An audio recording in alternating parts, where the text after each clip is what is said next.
카이스트 이병태 교수입니다. 제가 문재인 정부가 선거 공약대로 하면 문재인발 고난의 행군이 시작될 거다 이런 얘기도 하고 그래서 비판을 앞장서 해왔습니다. 그래서 오늘은 그 얘기보다는 우리가 어떻게 해야 되는가를 중심으로 말씀을 드리고 문제점은 우리 존경하는 조동근 교수님이 잘 정리해 주셨기 때문에 우선 앞으로의 문제를 가지고 좀 말씀을 드리겠습니다. 그 서양에서 이렇게 방 안에 코끼리라는 말이 있죠. 진짜 중요한 문제가 있는데 아무도 저기 회의하는 사람들이 코끼리가 없는 척하고 있는 거죠. 그래서 진짜 중요한 문제를 외면하고 있는 상황을 이렇게 방 안에 코끼리라고 합니다. 우리 사회가 사실은 문정부의 아주 급진적인 경제정책뿐만 아니라 우리 사회가 오랫동안 우리 경제가 직면하고 있는 방 안의 코끼리를 너무 오랫동안 방치해온 것이 아닌가 이 문제에 대해서 조금 생각해 보도록 하겠습니다. 이 도표는 조 교수님이 이미 설명하셔가지고 성장, 재정 건전성, 분배 모두 실패했기 때문에 좋은 의도를 가지고 잘못된 결과가 나오는 걸 정당화할 수 없죠. 그래서 분배도 성장도 다 실패한 정부다 하는 거고요. 우리는 경제개발 이후로는 계속 인플레이션 걱정을 하고 살았는데 이제 디플레이션 걱정을 합니다. 이 디플레이션의 걱정은 당장 물가가 내려가는 걸 걱정하는 게 아니라 일본처럼 축소지향형의 30년, 잃어버린 30년, 몇십 년이 지속되는 게 아닌가, 고통의 시간이 지속되는 게 아닌가 이거에 대한 공포입니다. 그리고 지금 정보대로 하면 베네수엘라나 아르헨티나 꼴이 안 나면 그리스 꼴이 안 나면 적어도 일본 꼴은 나게 돼 있다 이런 우려를 갖고 있죠. 여기 계신 세대들은 사실은 여기 그래프처럼 이 자랑스러운 성취의 자부심이 있는 세대입니다. 이게 1913년에서 2018년까지 100년 사이에 국민소득을 얼마나 높였나를 보면 대만 다음으로 대한민국이 전 세계에서 국민소득을 가장 많이 높인 나라입니다. 한 32배가 늘어났습니다. 100년 사이에. 그래서 세계에서 두 번째로 고성장을 했던 나라고요. 그런데 지금 보여드리는 그래프는 우리가 경제개발했을 때 10년 그리고 일본이 처음 경제산업화하면서 10년 중국이 산업화하면서 10년간의 소득을 얼마나 높였나 그 다음 20년에는 얼마나 높였나 30년 차이는 얼마나 높였나 40년 차이는 얼마나 높였나 하는 그래프입니다. 대한민국의 한강의 기적은 경제개발 첫 20년 1982년에 끝났다 이렇게 보시면 됩니다. 이 82년 끝나고 나서는 우리나라의 경제성장은 일본의 산업화나 중국의 산업화에 비해서 더 나을 게 없는 정도의 그냥 보통의 성적을 지금 기록하고 있습니다. 그런데 첫 20년은 아주 괄목할 정도로 성장을 했죠. 저는 이게 그 권위적인 정부로 돌아가자는 게 아니지만 87년 민주화 체제가 무언가는 우리나라의 경제 개발에 제대로 된 체제가 아니라는 걸 상징하고 있다라고 보여집니다. 그 문제에 대해서 조금 이따 말씀을 드리겠습니다. 구조적인 문제를 여기 보시면 왼쪽에 보시면 GDP 대비 가계 소비 비중입니다. 보시면 미국하고 일본은 계속 올라가는데 반면에 한국은 GDP 대비 가계 소비가 계속 떨어지고 있는 나라입니다. 이 소비 부진, 내수 소비 부진의 문제 같은 것들이 방치되어 왔었죠. 그리고 그 오른쪽에 보시면 이 정부 들어서 가계의 가처분 소득이 대부분 이 정부 집권 기간 동안에 마이너스로 가버렸습니다. 그러니까 가계 소득의 소비 비중도 줄고 있는데 가계 소득 자체가 쓸 수 있는 돈이 줄어버렸기 때문에 지금 우리 경제가 상당히 불안에 쌓여 있는 원인 중에 구조적인 문제가 있다 하는 거고요. 보여드린 그래프는 기업들이 전년에 비해서 얼마나 높은 가격의 물건을 만드느냐 하는 생산자 물가지수인데 사실은 우리나라가 2011년서부터 지금 생산자 물가지수가 하향되고 있습니다. 그러니까 새로 더 비싸고 좋은 물건을 못 만드는 산업 구조 조정에 실패하고 있는 겁니다. 그 60년서부터 2010년까지는 계속 치솟아서 전에보다 더 비싸고 좋은 물건을 만들다가 지금 그렇지 못하고 있는 나라입니다. 이 보여드린 그래프는 잠재 성장률 대비 실질 성장률이 얼마나 격차가 있나, 이걸 GDP 갭이라고 그러는데 2013년서부터 2019년까지 계속 마이너스로 곤두박질 치고 있습니다. 그 얘기는 뭐냐면 우리 경제가 가지고 있는 잠재 능력만큼 실질 성장을 못하고 있다는 겁니다. 경제라는 것은 단순하게 생각하면 경제의 투입 요소가 뭐냐 하면 노동력, 지식, 자본, 그리고 자원입니다. 자원을 경제 활동에 투입하는 겁니다. 근데 우리가 갖고 있는, 우리나라 속에 있는 이 노동력, 지식, 자금, 자원이 경제 활동에 제대로 투입되지 못하고 있다라고 하는 겁니다. 이 투입이 쉽게 되려면 사실은 철수도 쉬워야 됩니다. 그래서 기업이 자금을 투입했다가 경기가 안 되면 구조적으로 쉽게 할 수 있고, 고용을 했다가 사업이 안 되면 고용을 빨리 철수시킬 수 있을 때 투입이 자유로워지는데, 우리는 지금 이런 경제 요소가 투입되지 않는 제도, 정치적 환경, 그리고 법치, 그리고 노사관계, 투명성과 신뢰, 이런 사회적 자본에서 다 실패하고 있다. 그 실패의 정도가 급격히 지금 커지고 있다고 보고, OECD에서는 2020년까지를 예측하고 있는데 19년, 20년에도 더 내려갈 거다. 그러니까 이 정부는 잠재 성장률보다 성장이 훨씬 더 낮아지는 대로 구조조정을 할 능력이 없다라고 예측하고 있습니다. 우리나라의 GDP 갭, 잠재 성장률에 비해서 실질 성장률이 떨어지는 게 저 빨간 그래프고, 다른 나라들의 OECD 국가의 모습입니다. 그러니까 우리만 거꾸로 가고 다른 나라들은 전부 개선되고 있습니다. 그런데 저는 우리 사회에서 경제 문제를 얘기할 때 너무 국내적인 모순에 집착하고 있다. 전 세계 선진국은 다 어려워한다. 그래서 2016년에 맥킨지가 전 세계 선진국이 아버지보다 가난한 세대를 만들어내는 지금 시대를 맞고 있다라고 하는 보고서를 낸 적이 있습니다. 그런 이유 중에는 전 세계 경제가 근본적인 구조 변화의 충격 속에 있다는 겁니다. 첫 번째가 사업이 어마어마하게 글로벌화하고 있습니다. 제조뿐만 아니라 서비스업까지 다 글로벌화하고 있고, 두 번째는 인구 구성이 급격히 변해서 저출산, 고령화, 가족관계의 변화라고 하는 인구 구성학적인 충격이 있고, 또 어마어마한 기술의 변화, 그리고 다 대도시에 집중해서 살아야 하는 이런 거대한 변화가 경제의 근본 모양을 바꾸고 있다, 이렇게 돼 있습니다. 좀 여기 계신 분들이 암울하겠지만 최근에 나온 Extreme Economics라고 하는 책에 의하면 2030년에 선진국은 어떤 세상에서 살고 있느냐 하면, 아무리 발버둥 쳐도 인구 구성으로 보면 동경과 같은 노인이 많은 세상, 두 번째는 지금 에스토니아처럼 디지털 기술에 의해서 모든 일이 이루어지는 디지털 세상, 세 번째는 지금의 칠레처럼 빈부격차가, 급격한 소득격차가 큰 세상이 당분간 전 세계가 예측되는 미래라고 하는 것입니다. 그래서 우리가 평상적인 생각을 해가지고 90년대, 80년대 고도성장과 같은 세상으로 되돌아가는 것은 불가능하다. 지금 더 아주 심각한 구조조정을 하지 않으면 훨씬 빈부격차는 확대되고 사회 불안이 큰 세상 속에, 그리고 노인들을 떠받들어야 되는 부담은 커지는 세상 속에 살아야 된다라고 하는 것이 최근에 나온 책의 결론입니다. 자, 우리가 어떻게 할 것인가에 대해서 좀 생각해 보겠습니다.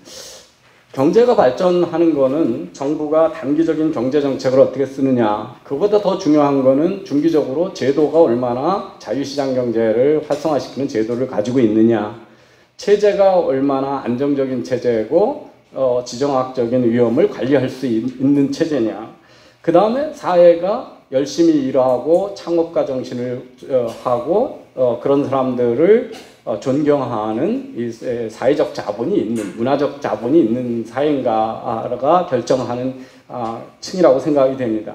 첫 번째는 우리가 뭘 해야 되냐 하면, 이미 조동구 교수님께서 많이 말씀하셨습니다만, 우리나라 특히 이번 정부는 누가 뭐래도 사회주의적인 정부입니다. 그걸 아니라고 빡빡 띄웠는데 이제 솔직한 사람이 하나 나타났었죠. 조국이라고. 자기는 우리 헌법이 사회주의적인 정책도 받아들일 수 있는 헌법이라고 생각을 한다고 그랬죠. 제가 이 질 나쁜 사회주의 실험을 하고 있다고 했더니 여당 의원들이 국정감사 때 참고인으로 나갔을 때 저한테 상당히 격하게 항의를 하셨는데, 사실은 국제 언론에 보면 블룸버그가 한국의 사회주의 대통령이 경제를 망치고 있다든지, 타락한 재벌보다 더 위험한 것은 강남 좌파라든지, 그 다음에 월스트리트가 아시아에서 가장 급진적인 좌파 경제 프로그램이 한국을 해치고 있다든지, 하버드 경제학과의 하버드 이코노믹 리뷰에서 한국의 새로운 버전의 한국 타이거, 그 네 마리 용 중에 하나가 지금 소셜리스트 버전이다, 사회주의 버전이다, 이런 얘기가 나와 있습니다. 그래서 이 사회주의 국가주의를 벗어나는 것이 제일 먼저 해야 될 일이고, 우리 경제의 활력을 찾는 거죠.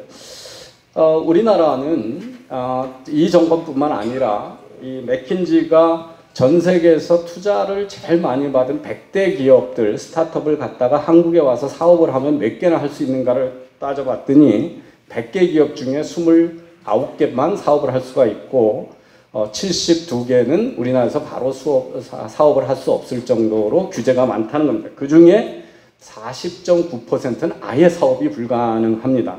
즉 뭐냐 하면, 이것은 새로 규제가 많고 이익 집단들이 견고하게 새로운 진입을, 이익 집단의 대행 기구가 돼 있습니다. 이런 자유주의 시장 경제의 근본 원리는 경쟁입니다. 경쟁이 사회를 진보시킨다는 이야기를 해야지 정부가 보호, 육성의 가디언이 되는 순간 그 사회는 활력을 잃게 되는데, 이 정도로 우리 사회가 규제와 그 이익 집단의 노예가 돼 있다 하는 것을 인식할 필요가 있다.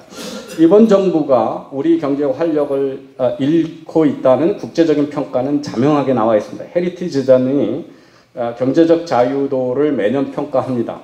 우리는 산업개발 이후로 이 경제적 자유도 순위가 계속 올라갔었는데, 이번 정부 들어서는 2017년에 23위, 그 다음에 27위, 29위로 추락하고 있습니다. 이거는 우리 경제개발 이후에 최초로 나타나는 역진 현상입니다.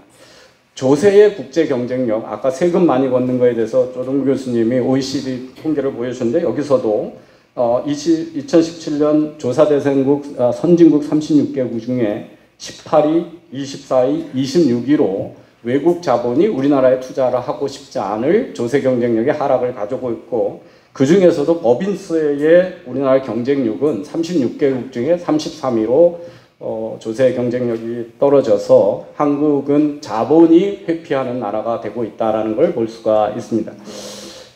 저는 우리나라 헌법을 들여다볼 때마다 너무 한심스럽습니다. 우리 헌법은 자유시장 경제 체제를 하자는 건지, 조정시장 경제 체제를 하자는 건지, 혼합 체제를 하자는 건지에 대한 경제 철학이 담아 있지 않는 헌법입니다. 그리고 저는 김종인 전 경제수석이 우리 역사에 큰 제약을 저질렀다고 생각합니다. 그게 뭐냐면 바로 헌법의 119조 2항의 경제민주화 조항입니다. 이거는 그 조항대로 하면 정부는 무슨 짓을 해도 다 합법이 되는, 그래서 시장 자유의 큰 정부주의의 가장 큰 그 다른 나라 시장 자유주의를 하는 헌법에서는 볼 수 없는 항목이 들어가 있다는 겁니다. 사법부 또한 시장과 경제 자유에 대한 범위에 대한 인식이 전혀 없습니다. 그러다 보니까 정부나 국회가 하는 짓을 아무거나 다 합헌이라고 얘기해주고 있어서, 그러다 보면 기업은 자기의 경제적 자유도와 재산권을 지키려면 권력자한테 아부하는 수밖에 없다. 저는 정경유착의 큰 원인 중에 하나도 이 사법부의 철학 부재와 기준 부재가 큰 원인이 되고 있다 하는 겁니다.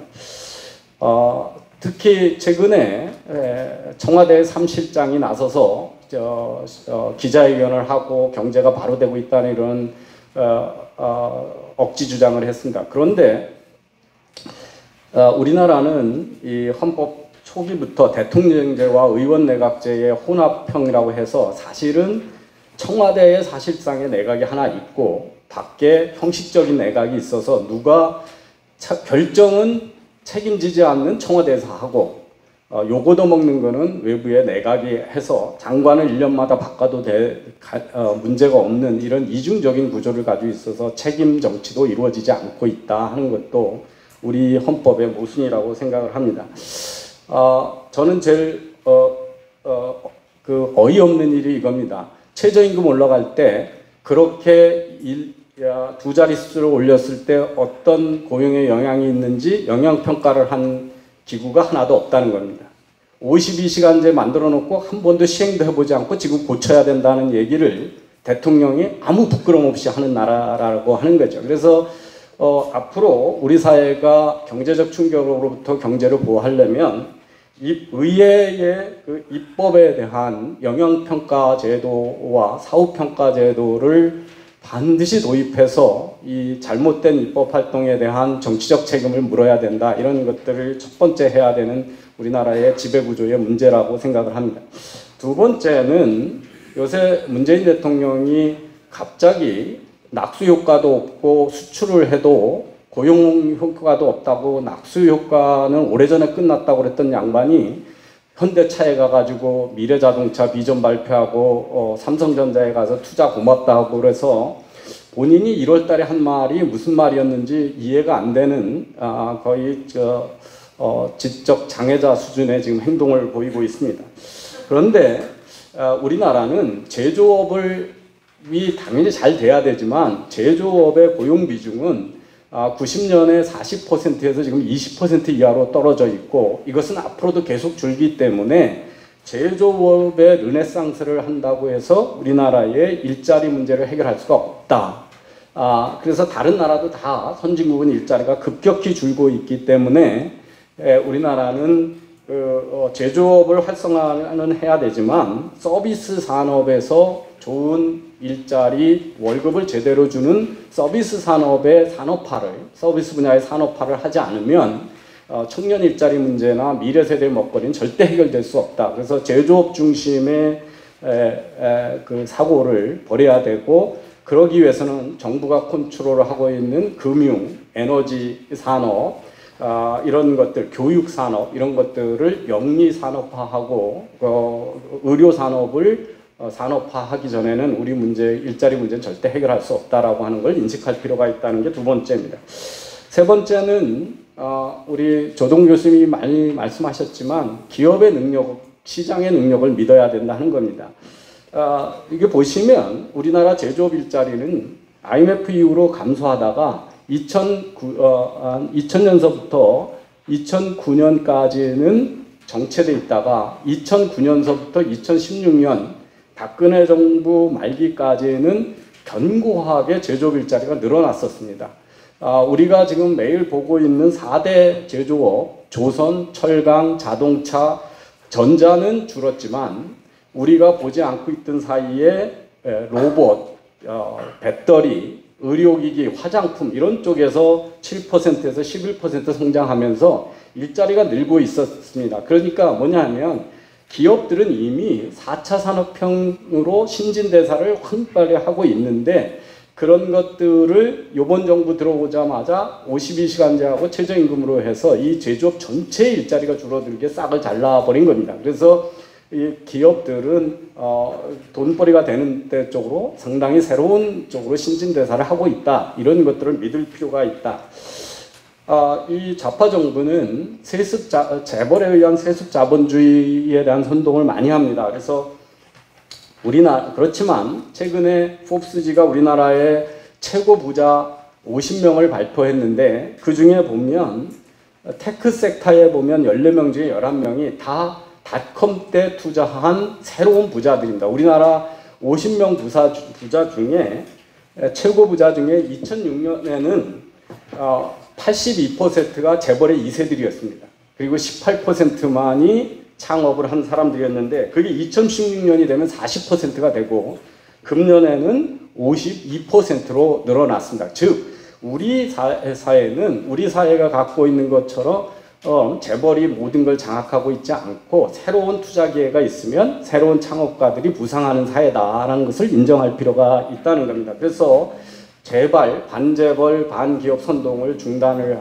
하시고 투자 기회를 늘려주면 이 닷컴 때 투자에 성공했던 온라인 게임 회사, 화장품 회사, 그리고 네이버, 카카오와 같은 포털 회사들이 지금 다 억만장자가 돼 있다는 사실을 기억할 필요가 있다는 겁니다. 그래서 OECD 국가 중에서 100만 명당 중에 자수성가한 부자들의 숫자를 보면 2010년만 해도 바닥이었는데 지금은 상위에 우리가 포진해 있는 나라다. 그래서 우리 국민과 시장, 기업의 역량을 믿을 필요가 있다는 것을 지금 말씀드리겠습니다. 청년 일자리 이에 대한 단순한 방법은 없습니다. 그렇지만 지금 보시면 유튜브를 통해서 자기 재능을 자랑하면서 연간 몇십억씩 버는 스타들도 나오고, 저는 카이스트에서 지금 18년째 근무 중에 있는데 지난 3년 동안은 졸업생 전부가 미국, 캐나다, 영국 등으로 교수로 직수출되고 있습니다. 즉 젊은 세대의 글로벌 역량을 믿을 필요가 있다. 그렇다면 그들에 대한 다양한 재능을 발휘하게끔 직업교육을 좀 소믈리에든 바리스타든 아니면 쿠킹 스쿨이든 전 세계 최고의 교육기관이 한국에 들어와서 영리작업을 하게 하고, 거기서 배양된 사람들이 글로벌 플랫폼을 통해서 살 수 있게 해줘야 된다 하는 거고요. 저는 청년 실업의 문제를 해결하기 위해서 모병제도 적극 검토하면서 국방도 산업화할 생각을 해라. 휴전선을 드론과 로봇이 많이 지키고 이런 세상이 되게 하는 것도 좋은 거다 하는 거고요. 고등학교 갈 친구들이 지금은 영세 제조업에서 병역 특례를 하고 있습니다. 그래서는 그 높은 과도한 대학 진학률을 막을 수가 없습니다. 그래서 고등학교 나오고 기술이 있는 친구들이 삼성전자, 현대자동차에 취업할 수 있게끔 발상의 전환을 해야 될 필요가 있다. 지금처럼 한 세대의 80%가 대학 가가지고 인문사회 계열로 40, 50%가 가는 나라로서는 도저히 청년 실업 문제를 해결할 필요가 없다.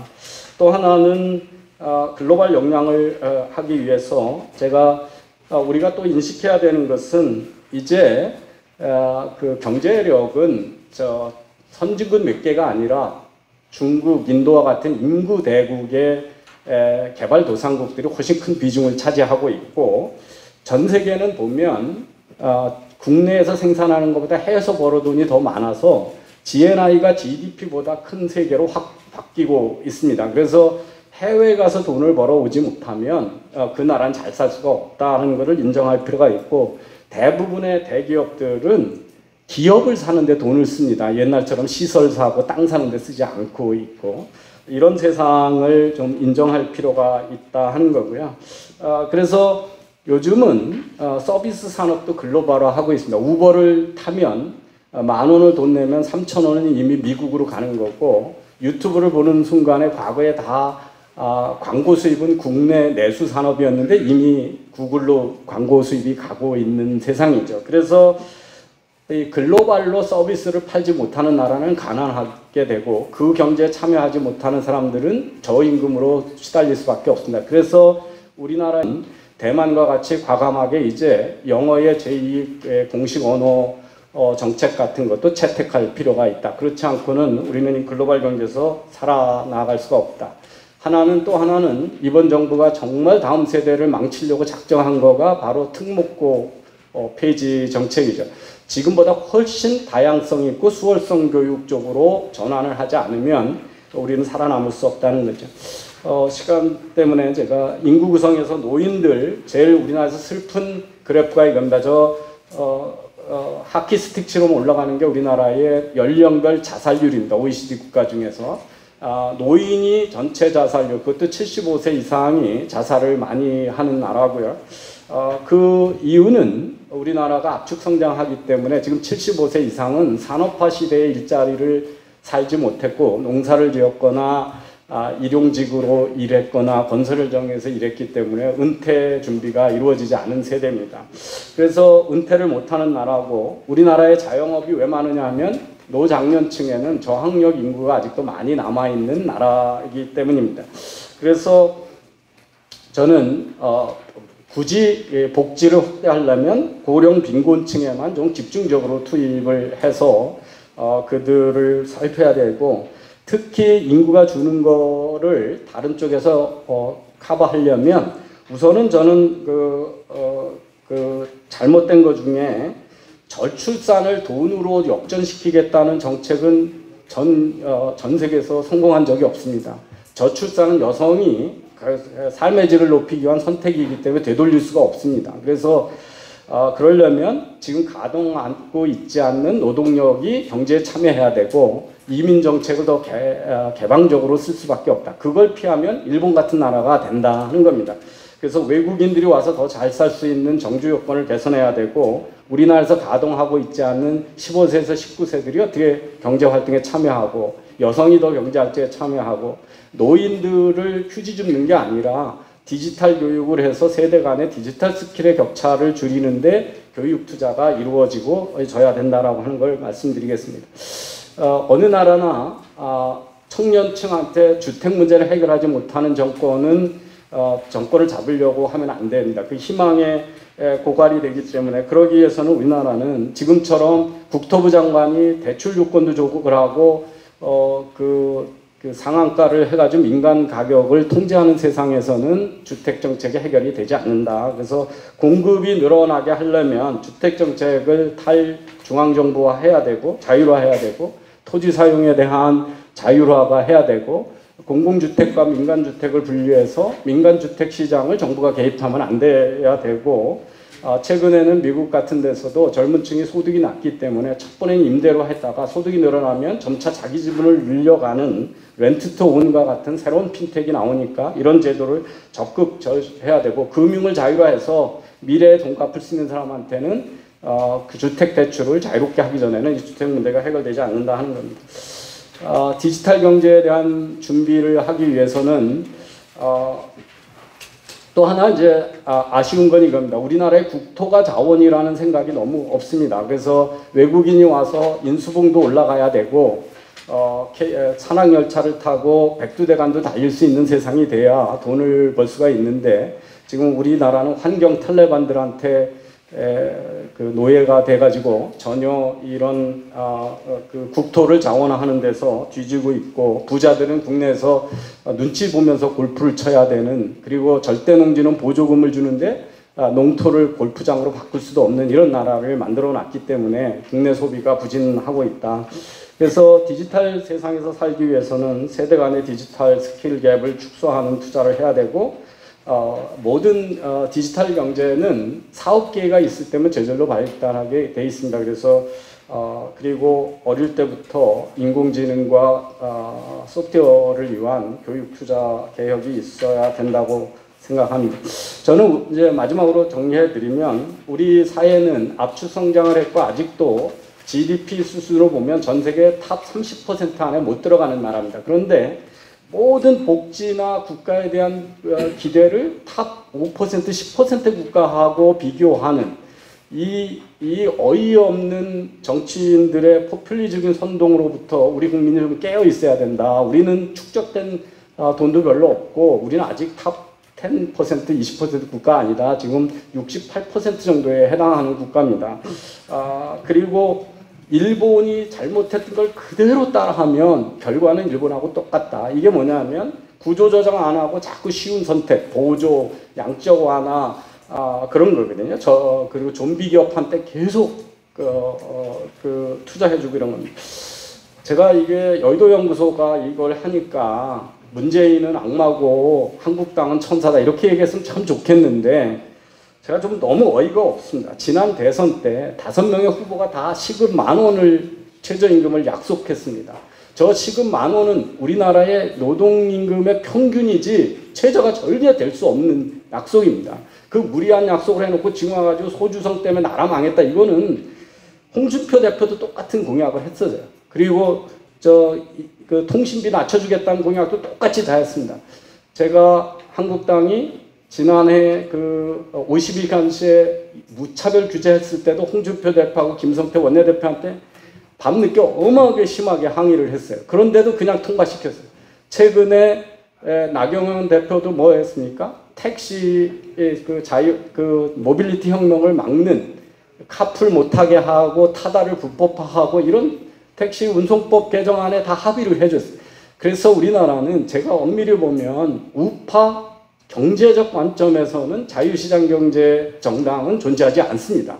이 인기 영합적이고 자기들도 똑같이 공약해놓고 집권하지 않았기 때문에 문재인한테만 다 얘기하는 이 상태라면 우리가 지금 안고 있던 저 방안의 코끼리는 계속 존재하면서 우리 경제는 살아날 길이 없다. 그래서 이들이 지금 가격 경쟁을 막는 단통법,